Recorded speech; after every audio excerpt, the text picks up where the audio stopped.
So we've already looked at another slasher film from Imprint in the form of Superstition.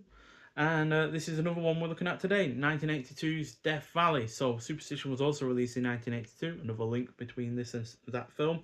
And yeah, it's directed by Dick Richards, who also did March or Die, which starred Gene Hackman. And it's a slasher film, so no supernatural element to this one. Got clocks in at 88 minutes long.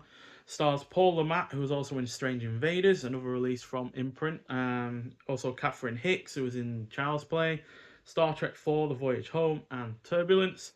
Also stars Wilford Brimley, who was in the likes of The Thing, Hard Target, The China Syndrome, and 10 to Midnight. And finally, Peter Billingsley, who was also in A Christmas Story, which came out the year after this. So, a divorced mother, her young son, and her new boyfriend set out on a road trip through Death Valley and run afoul of a local serial killer. So this film mainly gets by thanks to its cast, the setting, solid pacing, and some decent tension. Because unfortunately, the kills in this, though violent, are all too similar to one another to be entertaining.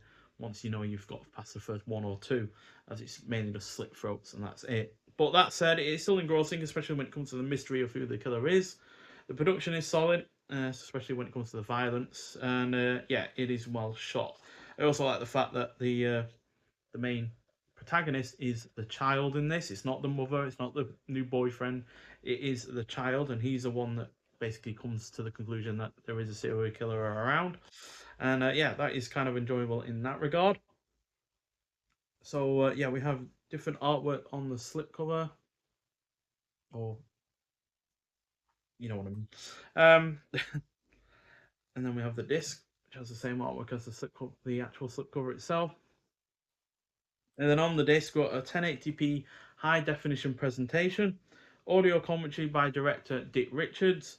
Then we've got Sliced and Spliced, the rise of the slasher subgenre and fall of the studio slasher film, video essay by film historian Jarrett Garden from 2024.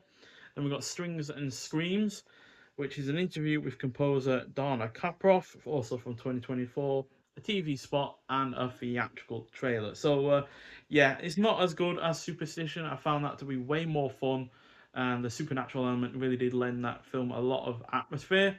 This does have the better setting, the more interesting setting. You know, Death Valley is a really rather cool setting, and it's really rather nicely shot. And then you've also got, you know, the lights of the Grand Canyon that are in the same area and such. But yeah, Superstition just had the more entertaining kills and the better atmosphere, whereas this does have some interesting twists and turns to it, especially in terms of who the killer is. But on the whole, it's nowhere near as engaging or as fun, which is a shame because it could have gone in a fun way with the child being the protagonist, like I said. But still, it gets gets 3 stars out of 5, which is not bad by any means. But Superstition got 4 out of 5, so ultimately that is the much better effort. But still, it's well worth a watch, and the film in terms of its presentation looks good and sounds good as well. So there's no issues in terms of the sound quality or picture quality. But yeah, just a shame that the film isn't quite as up to snuff as Superstition is. But nonetheless, thank you for watching. If you have seen this film before, I'd like to hear your thoughts on it, and I'll see you in the next one. Bye.